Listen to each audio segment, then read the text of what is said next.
Got another button to hit.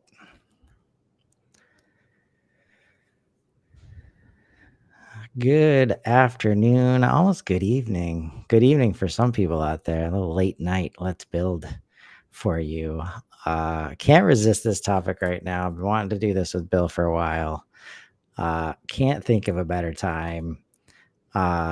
Let's build CPQ. Bill's here. He's the guy I go to with all my CPQ questions. How you doing, Bill? I'm well today, Chris. It's Wednesday, 4:47 p.m. Um, Nothing like a little bit of conversation about configurators and how they work for an evening chat. So here we Do you are. think do you think there is a more like misunderstood term when it comes to customer data systems and like customer process management?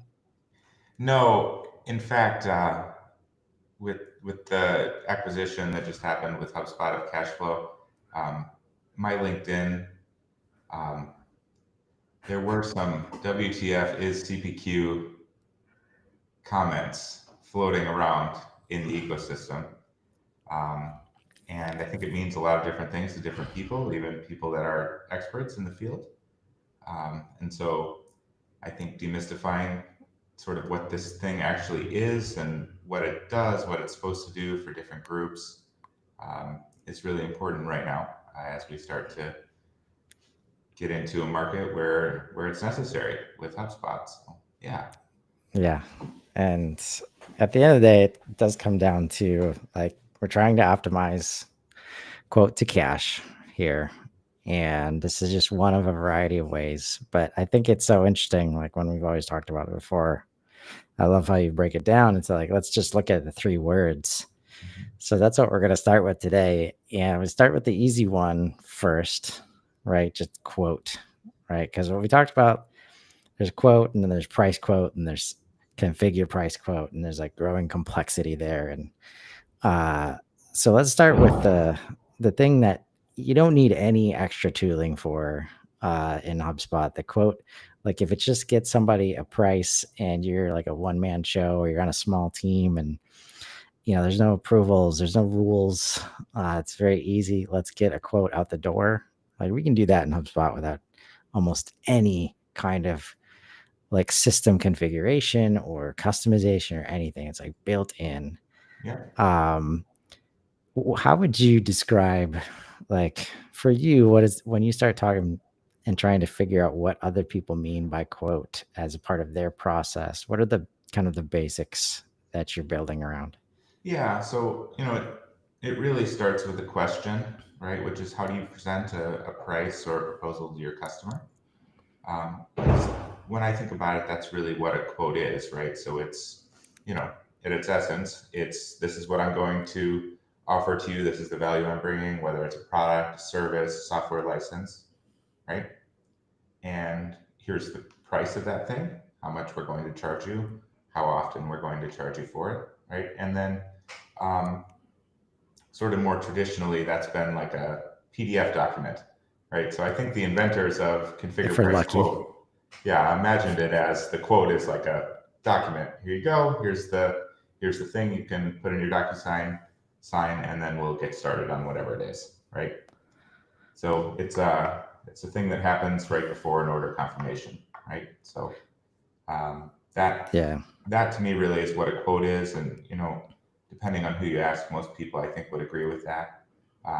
There's a lot of interesting things in the market right now, both just HubSpot native, also with some partner applications where there's sort of this digital selling room experience where you can do a mini site, things where you can execute directly.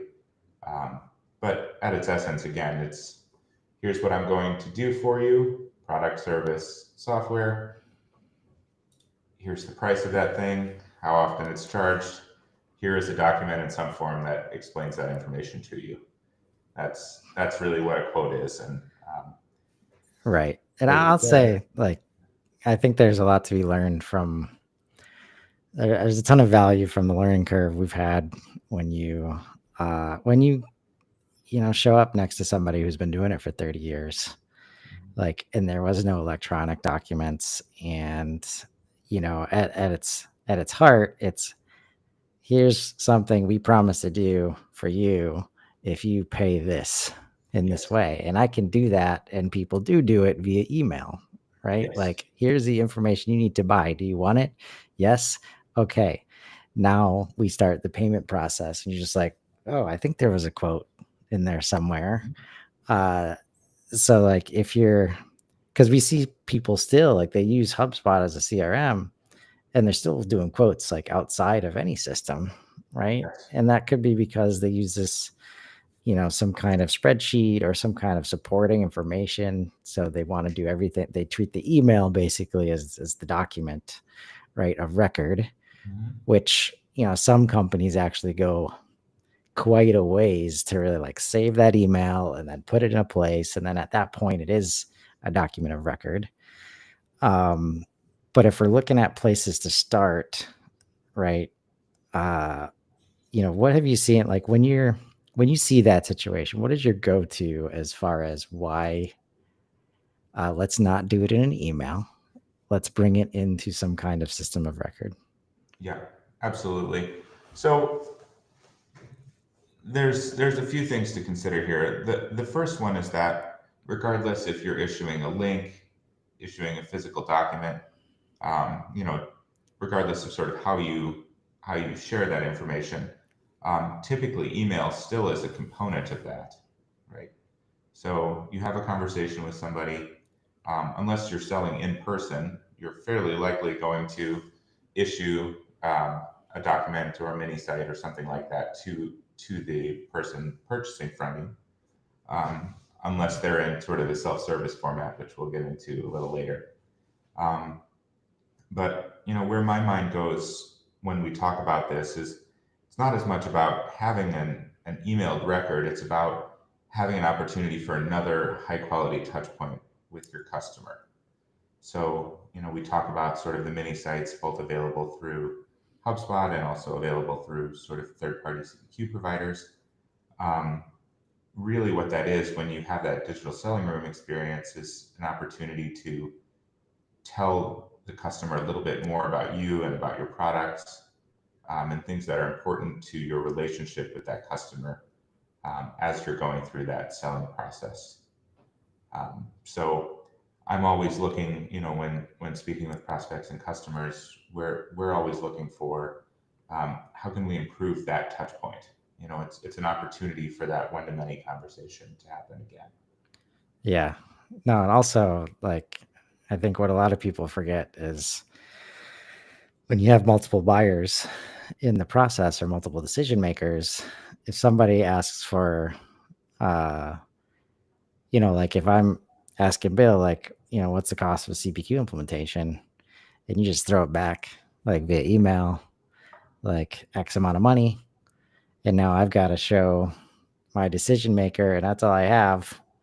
It's like, damn, it looks like it costs a lot of money. There's no reason for me to believe anything else. Right. Like, next, right? So it definitely shows like you're not done. Like, the deal's not done until it's closed, won, and signed, and all that good stuff. So the quote and proposal is a great opportunity, probably the best opportunity to like put your best foot forward, confirm all the details, just make it easier to say yes, right? At that point, like, Absolutely. nothing is taken for granted there. Well, and the other thing is, I another kind of thing buzzing around right now is purchase by committee, right? So when we talk about a decision maker or a group of decision makers now, different individuals may have different things that are important to them in the transaction, right? So you might have somebody that's interested in financials and return on investment. You might have a group that's interested in functionally what the thing is going to do, right? So you've got a bunch of different decision makers who are purchasing for different reasons, right? And so when you have a really solid sales proposal, a solid quote, um, it should be something where the group of decision makers that are important to you as a seller have access to the information that they need at the time that they're looking at it. And so high quality proposals really can do that. And so that's another place to really be, thinking about when we think about the Q and CPQ is, how do we give the right information density, the right, information nutrition as well, right? So Yeah. what do we put in there? Who's going to see it? Why is it important? And having some capability around making those decisions. Yeah. And as we do like empower the teams around that, like uh, a lot of the times what gets in the way of that, both from a intuitive perspective, like if you've been, let's say you have this whole email thread with one person and all the information's in there, it's very easy to say, all right, here's the rest, and now we can close. But now that person can't like share it around, and maybe they're out that day and somebody else needs to come in, right? They haven't been there, right? So uh, a lot of the value of the system of record, like two-sided, I think, is where, you know, um, all that's there. Like it just builds through the process. So now when you want to create that nice proposal, like you don't have to worry about typing the data in, right? Because the best sales guys or the best salespeople, they will create like some beautiful PowerPoints and like whatever they got to do because they know how important that proposal is. But the amount of work that goes in when you're having to retype in the address and of course all mistakes that can come. So that's one. But then just like somebody else needs to see it at some point usually. And if we've got to forward emails around, right, this is where the handoffs just fall apart. And it causes a lot of friction, internally and externally. Yeah. Well, Uh, that and you hit on another really key topic there too, which is there's nothing worse than writing a beautiful agreement with a prospect, sending it over, and the effective date is 2023 instead of 2024, and you have a typo in which customer it's for. So, yeah. ouch. Yep. So there is a huge benefit to having a system of record that sort of manages a lot of that for you. So when you generate your proposal, you know that it's right. You don't have to worry about sort of that manual retype check. The amount of time that it can save for the company that is writing a proposal is massive. Yeah. And Especially when there's these handoffs and there's like an inside sales team or some other team doing quotes, like some of the surveys that I've seen filled out just in an email, like this is the process. If you want to close it or if you need a quote, you got to answer these 20 questions via yeah, email. And we're just typing them into the email. And that's the only place we can find the data. yeah, Just imagine if we type that into a CRM record instead. Um, and that takes us to, but what's interesting is there's still moments for that because I was glad you brought up right before we started talking. Like, so that's the what, like what we're trying to do with a quote, mhm, right? But a lot of this, when we talk about systemization and some of the challenges relates to like who is representing our business because it's not always the internal, people, right? And you mentioned what are we doing when we are trying to support external like manufacturing reps or other sales channels when they need to do a quote, representing us as a manufacturer. yeah, absolutely. Well, and that's you know, talking about CPQ, regardless if you're talking about configuring a deal or configuring a product, um, really CPQ is, I believe it was invented for standardization. So knowing what, as a sales manager or as a leadership of a company, knowing what's going out the door is going to be formatted appropriately. It has the correct price on it. We feel confident that the information is accurate from customer to customer. There's a pretty major quality component to this. So, you know, having a good user experience for the people using the tool is important, but almost more important, and in fact vital to scale, is continuity uh, throughout the selling process.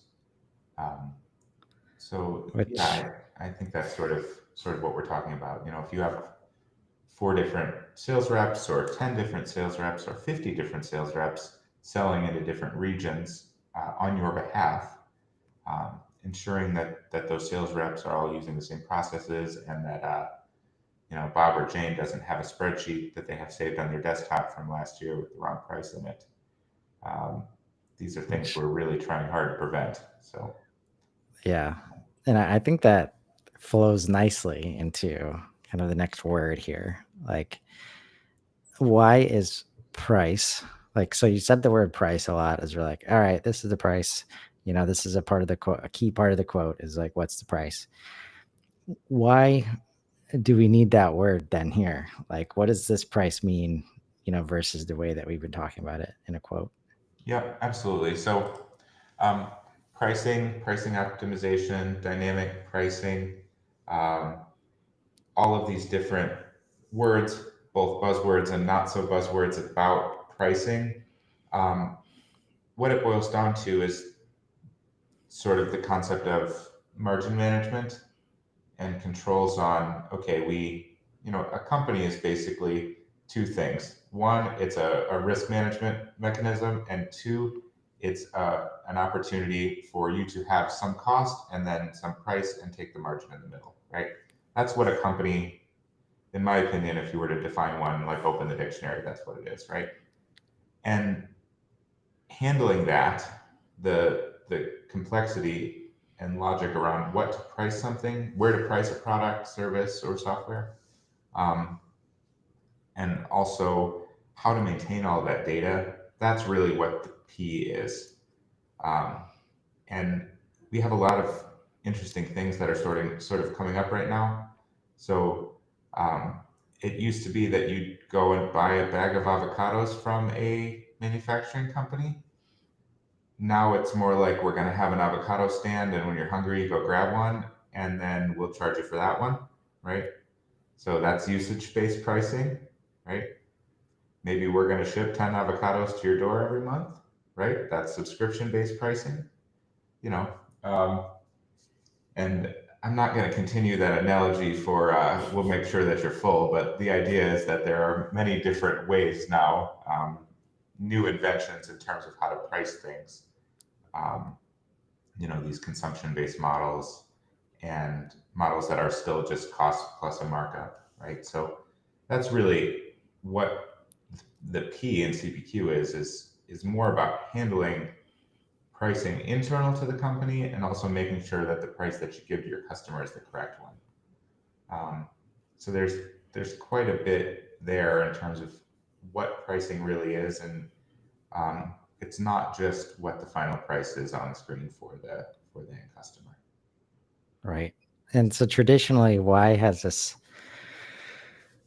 maybe not been so easy in a system, especially the more focused CRMs, where it's like maybe you got some products, maybe you got some quotes, but like without price books and without without being able to apply rules, like, why is that more unnatural for a CRM and in general in HubSpot, right? Like prior to very recently, like quoting was really like the only thing you were doing effectively. And this is where, yeah, maybe you get to this price because you're making 10 different versions of the same product, like one for the North region, one for the South region. Not where you want to be if you want to maintain data and manage pricing. So what are the mechanisms really that have shown up, still from external sources, but a lot of the CRM cards we're seeing this stuff in the middle, like what is that kind of adding to allow for better, price management? Yeah, so um, layering in a business rules engine on top of a CRM, because that's really what that is, right? Whether it's a UI extension, whether it's a CPQ platform, one that I work with regularly, Excite CPQ has a ton of capability around pricing. Or there's some others in the market, but the ability, you sort of hit on it, price book, right? So let's say that you're selling I don't know, something large and complicated, some big manufacturing machine, right? And there are traditional sort of regional prices, and they have a multiplier. So maybe you've got your list price that you have for this machine. In the Northeast, you can sell it for 20% more than you can in the Southwest, right? So that's a fairly common situation that we run into, is some variances based on sales region on how much what a product would sell for. Um, and so a price book can be used in multiple ways. Maybe you have the same big fancy machine, and it has 4 associated records for different prices for different regions. Those can be used in price books. You can also do them based on the industry you're selling into. So let's say that you sell both into healthcare and manufacturing. We know that in the healthcare space, there's a little bit more room in terms of pricing. So maybe you have a multiplier associated with an industry that you're selling into. So when we first start talking to a customer, we're asking questions like, how do you sell your products, right? And usually that opens up Pandora's box related to how things are being sold and how they're being priced. There's also, I think we're going to get into it more in the configurator section of our talk today, but there's also a lot to do with putting together different parts and how those parts will be costed and priced based on how they're combined and things like that too. And the other area of pricing, and this is something that HubSpot is now sort of hitting on with their acquisition of Cashflow, is license pricing. So it's back to the avocado analogy. So another thing to be considering with pricing is, do you have any recurring things? Do you have any services that you do on a recurring basis for a customer? Do you sell software licenses? If so, how? That all kind of fits into the price category as well. So are you going to sell something monthly? Maybe there's a discount for that. Or are you going to sell it quarterly instead? Maybe there's a discount for that, or yearly, things like that. And managing a renewal and a price increase around renewals. So there's numerous different components to thinking about price. And I think a company that's preparing for a CPQ implementation of any kind, one of the main things they should be doing is asking that question: how are we pricing our products today? So, writing out that model, going into transcript tool on your phone, explaining it to that, plugging it into ChatGPT, and asking it to tell you back a more cohesive answer to that would probably be wise right at the beginning of a CPQ implementation. Oh, for sure. Because so much of this, since companies often don't have the tools they need, and so much has happened via email, you just put your salespeople in a situation where you got to get the job done. Mm-hmm. So you create processes, you create habits that are built for that, and not necessarily for the implementation of the modern software that is built for much more than that. Taking a moment to say okay, that's how we do it. Should we do it that way? Is there a better way? Right? Because I think from my, just a few experiences, it's like you want to jump to, okay, we don't have anything. Mm-hmm. So let's just get the full CPQ package and and we want to just create, every situation is going to be from scratch. We want to get from any A to every single Z, no matter what way we get there. Mm-hmm. When in reality, we sell 10 versions of this product. And that's where you start to understand, if we sell 10 things, 80% of the time, that's the kind of stuff that you put those 10 products into HubSpot and it's a bam, we can quote. We don't need the sophistication. So asking yourself, let's figure out a strategy for how this stuff even needs to work. Do we even need all of this, configurability? Can you just, I think it sets a good foundation actually for configuration. When you say business rules engine, give me a few examples I think you highlighted some outcomes of what happens when you have rules. Like, what are some example rules that would, need to be put into that engine, and maybe kind of define what you mean when you say that? Mm-hmm. Okay. Um, so I'm just trying to think of some good examples of different products and services and things. Okay. You're selling software as a service. You're selling a license, right? On every single license that you sell, the company has determined that they know that they need to have a certain amount of professional services hours associated with that software license, right? So, an example of a business rule, whether it's handled via bundles, via an actual rules builder, however you do it, if you sell this software license, you must also sell a services package associated with it. That is an example of a business rule. Um, Another one, you're configuring. I don't know. Let's say you're doing like landscape trailers, right? So you're configuring this giant open trailer. It's 24 feet long.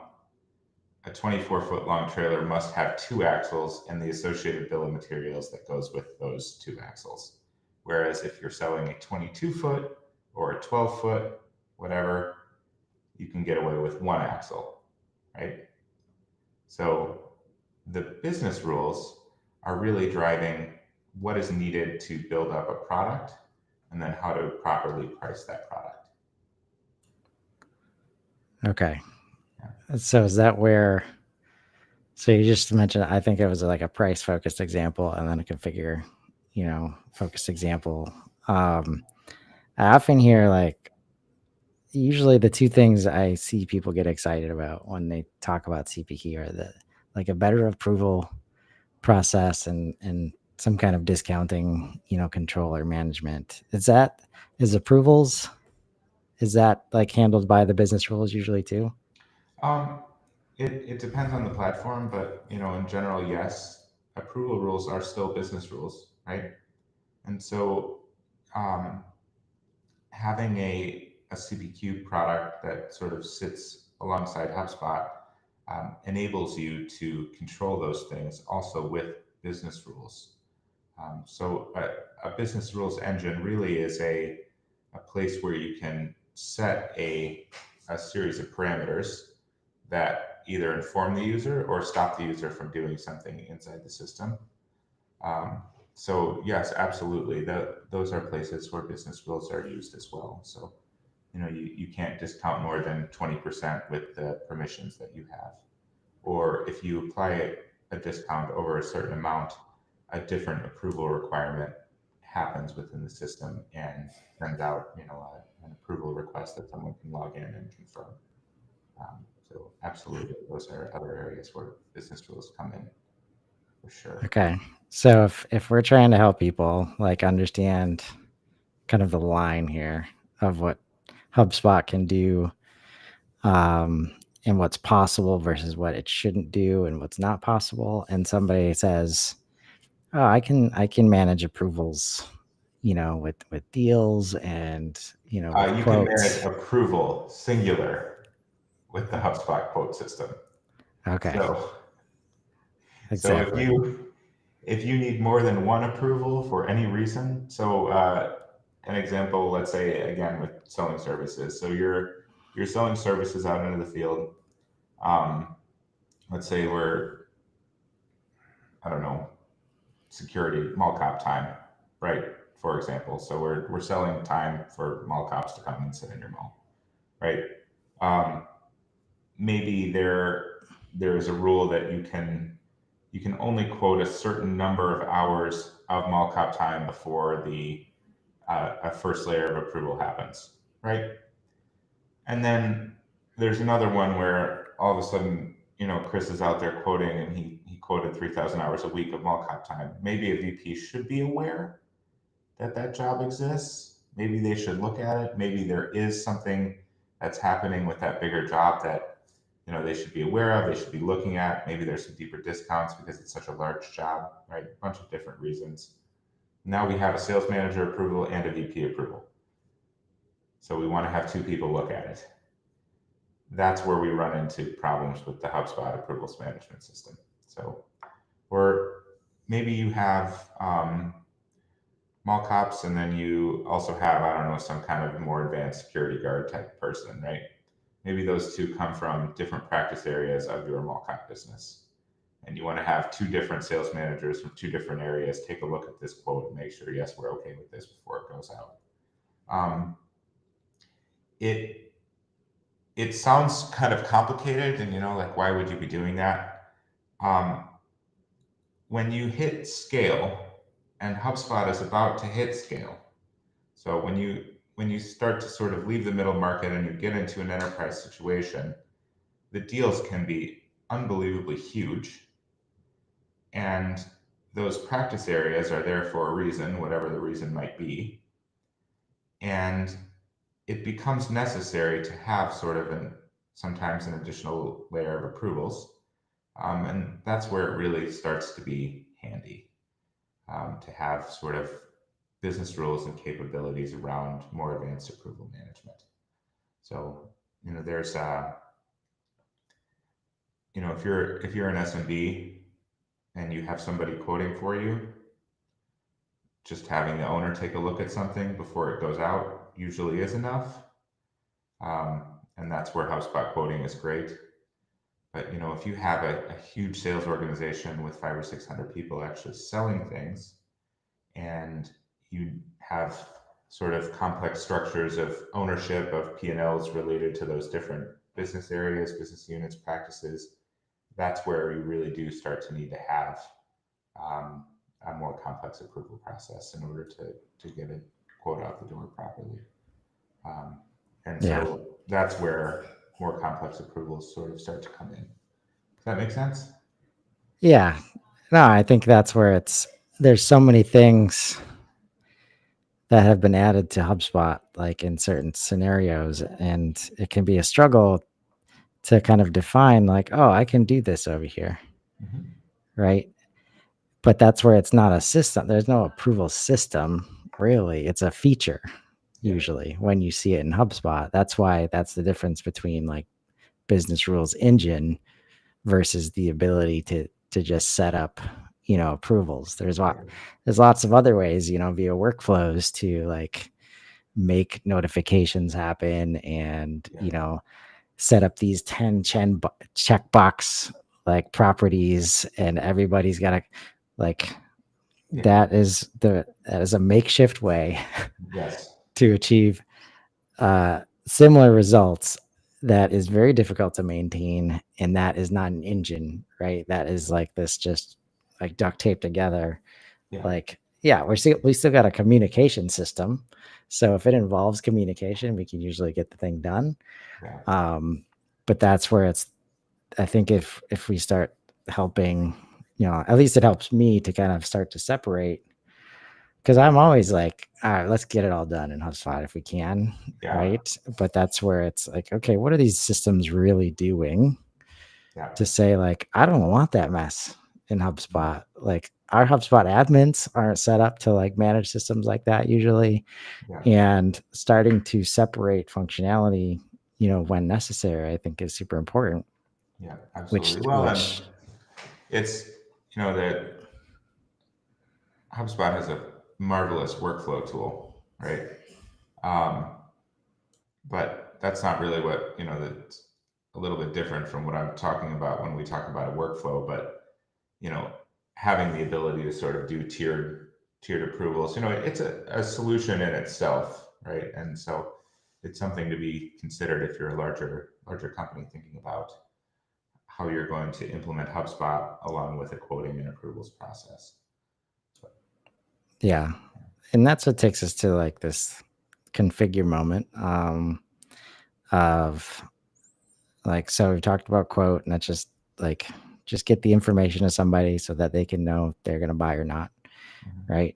Then we've got price, which is what is the situation and whoever is doing the quote, how do we know they're going to give the right price so that we don't, lose money, or we don't, scare somebody away because they gave a way overinflated price because they want to make more margin, and we're letting them do that because they're just sending prices via email, right? I've seen that happen too. So now we're in the configuration, and when we met about the cash flow news, we talked about this, big C configure versus little c configure. So let's just revisit that and go from there. Yeah, absolutely. So, yeah, that I like that analogy. I've used it a few more times since we spoke about it. So, and you said something too, which is really interesting related to that, which was configuring a deal versus configuring a product. So, when we talk about configure with the big C, what we're talking about is configuring a product. And that's another area, again, where the business rules really come in handy, is ensuring that there is, how do I even say this? Usually, when you're doing manufacturing, you have sort of a bill of materials associated with the product that you're going to sell, right? Um, and if you ever want to get to the point of a place order button inside of your HubSpot portal, typically you need to have at least a sales level bill of materials of what it is that you're going to sell. So, as a manufacturing company, you can either rely on your team to manually input a bunch of products in the line items area, or you can build a solution with a configurator and a business rules engine that allows you to pick a product, and then that is all set up to create a sales bill of materials that can then go into your backend system for ordering. Um, so the configure component of this is sort of multifaceted. One, it's making sure that the products that you're configuring actually fit together and work. Two is making sure that you have the information that you need at the time of order, right? Um, and so there's sort of these different factors pushing on a sales organization and RevOps organization to um, make sure that the data quality is good, make sure that what's being sold can actually be built, things like that. And that's really what a configurator is for, from sort of that more classic manufacturing configurator perspective.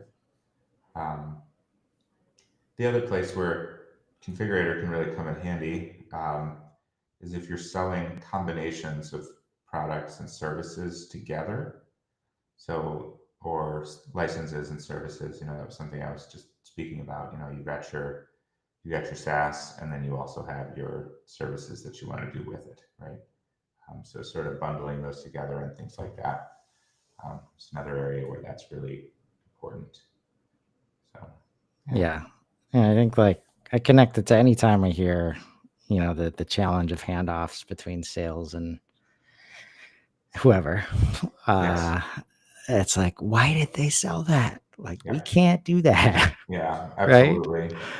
And Well, it applies to both spots, right? If we just talk about SaaS and manufacturing as the examples, right? Product versus deal or bundle even, yeah, right? It doesn't even have to be a can or can't we do it, right? It might be we can do it, but we lose our ass if we do it. So, hmm, because we lost all the margin because you went way over on hours for that thing that we sold. So that's where they can do that because you don't have a system of rules in place preventing them from doing that. correct. Having said that, it's very easy to become the sales prevention department as you implement these systems. Yes. And you don't want to rule the hell out of the process if you don't need to, but you also can find moments where it makes it way easier, for the salesperson to create proposals, but also package things together that you want them to be selling, like increasing average, sales price, and maybe taking it to, a 12-month subscription instead of a one-time purchase. Like being able to provide optionality in a way that doesn't allow like the bad stuff to happen, right, is super important. And that's where, like, one of my favorite things that usually is not considered and even realized this is why it's happening, especially in manufacturing space, like we don't have these times for ride-alongs, and the learning curve when it's a complex product is hard. Like, and Yeah, you got to watch somebody else do it for 6 months if that's all you have is watching somebody else do it, and then you got to go build it in your own spreadsheet. yeah. I just remember this comment that was like, uh, man, this guy's picked it up in like 2 weeks. Hmm. And in my mind, I'm like, yeah, that's because we just installed the CPQ. Right. Like, all the Yeah, rules are there. He doesn't have to worry about, exactly. doing It things wrong. it makes sure that a new salesperson can come in and be as effective as one that's been there a long time. Um, it's a training tool. It's many things in that way as well. And um, something you and I have talked about a lot, sort of offline, is this concept of 80/20. Um, and most of the time we sell sort of the same things over and over again, and we've got all of this, like you said, optionality. I still think there's a place for configurators, especially in the guided selling sense. So, if you wanted to do, for example, industry based, so that you're selling into higher education, click, right? And it starts to put together a project for you that makes sense for that space. And I think with the advent of AI, we're still not there yet. Chat GPT 2025 maybe, or 25 instead of 4 where we are right now. Maybe we will be, but um, being able to sort of give it some prompts about what it is that you want to sell or where you're selling into, things like that, and it's sort of picking a group of products that might fit together for you. It's and layering that on top of rules, I think is going to be a huge win, and one that's coming with AI. So yeah. Yeah. And that's where, like, I always like to highlight it's even without the AI, like CPQ is not about replacing like the sales guy, right? Or the sales gal. Um, it's about like empowering them, to do more and not need another person. Cause like so much of the growth and scale challenge is we've been doing it this way in this industry, let's say, we crush it. Mm-hmm. But we know there's opportunity in this other industry. And the same thing is not going to work, right? So if I just do the same process because I don't want to get in the way, like if the sales guy can just name the whole price catalog off the top of his head, and you ask him to start using a system that takes his 5-minute process to an hour, Mm-hmm. right? That's not going to go well. But then if you make it so that this 5-minute process sticks, it's like, hey, here's your products that you like just, hit a couple buttons here, right? And now since you're doing that, since we're getting that process into the system, now this other market, becomes available, and it's going to take you an hour, whether you want it to or not, if we're going to win these deals. And we start whittling that down Mm-hmm. as we start to learn, okay, these are the exact points in the process that, we need to change our process. Mm-hmm. Or maybe we keep this person in charge of market A and then we bring somebody else in from market B. And how often have you seen, like, you know, especially as you start to dabble in different markets and different industries and different sales motions and practices and habits, and you don't have a CRM or some price management system or a CPQ, and you bring in somebody that's like they crushed it somewhere else, but they're used to having systems like that, like they either have a rough time or they just don't stay very long, Yeah, right? absolutely. Yeah, So having that's that enablement is, I think, table stakes now for really competitive and high quality salespeople. yeah. That's where we And are. So and that's what's cool about what's happening in HubSpot right now. Like traditionally, and this is why we talk about the 80/20 being super important. Like if you just go 100, right? Like, all right, we're going to do everything out of this system. It's going to take longer. It's going to cost more money because it's just naturally more complex. Like you have to literally take every variable into account. But when you can break that down and say, all right, in these cases, like we're going to use it, like just the implementation gets streamlined. You don't overwhelm the system of record, wherever that's going to be. And you can actually build a completed system where it works the way you need it to in every situation. And now that we can start doing this in HubSpot, it's easier to maintain. It's more cost effective than it has been. So don't let that scare you that you can't get, top salespeople from other spaces. Know that there's tools available to you to kind of make this, possible. Absolutely.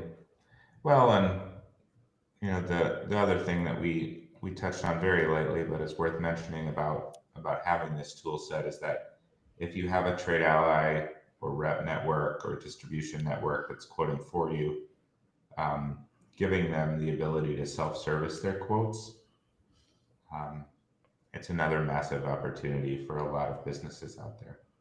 A lot of organizations right now have a centralized sales organization, and their external parties are coming into them requesting quotes. And if you can bring your turnaround time from 2 days to 20 minutes, um, that's more deals won. It just is. And so, having this CPQ tooling available and the rules defined for your top running products, and some processes around approval set up, really allows you to enable your external sales organizations as well. Um, and that's just so critical to business growth. Going from 50 million to 500 million in revenue without 10xing the size of your sales team sort of requires having that external um, sales organization. So Yeah. And all this is about like putting whoever we're asking to sell the product, putting them in a position to be successful so they don't have to stop and ask questions, because most of them don't want to make the mistakes that happen.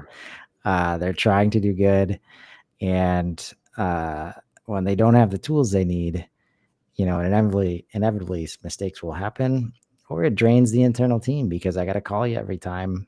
I've got to make a change, or I run into somebody new or a new situation, right? So it's about putting everybody we're asking to sell and represent our company, whether internal or external, in a position to be successful. So I'm excited for this series, man. We've been talking about it for a while. I think there's a ton of education to do in this ecosystem. So we'll keep at it, and we're going to be here every week on Wednesdays. It's Wednesday, right? Yeah. it is Wednesday. Still Wednesday.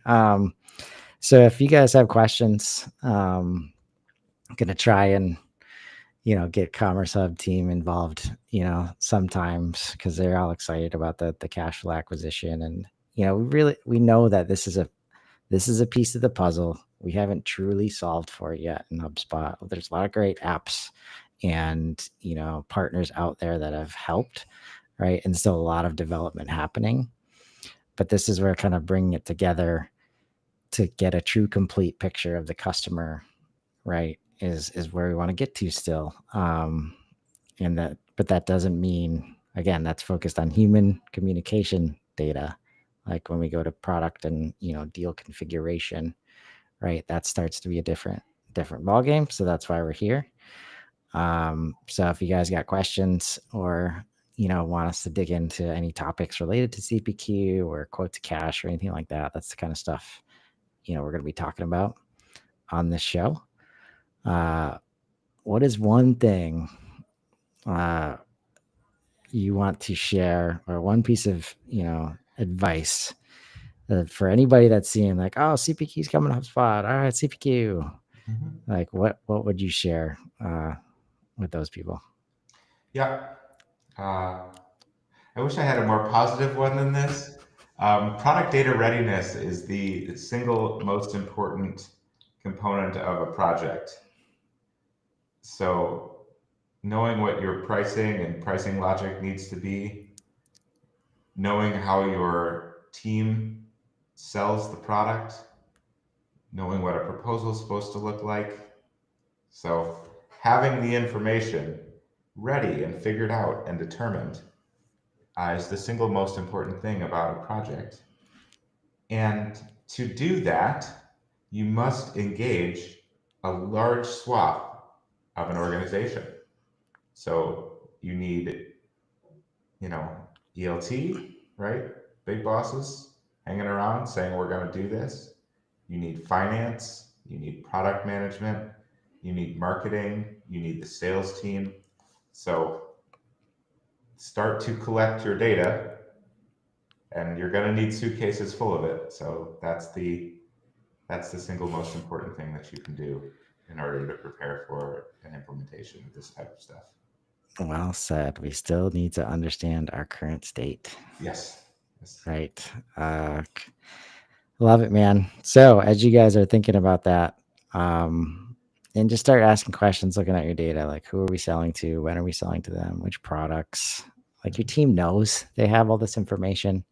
If you need help, like thinking about which questions to be asking, we can certainly do that. But think about those processes. Um, uh, what does quote to cash look like? Find those opportunities and let's grow. Have a great day, everybody. Thank you.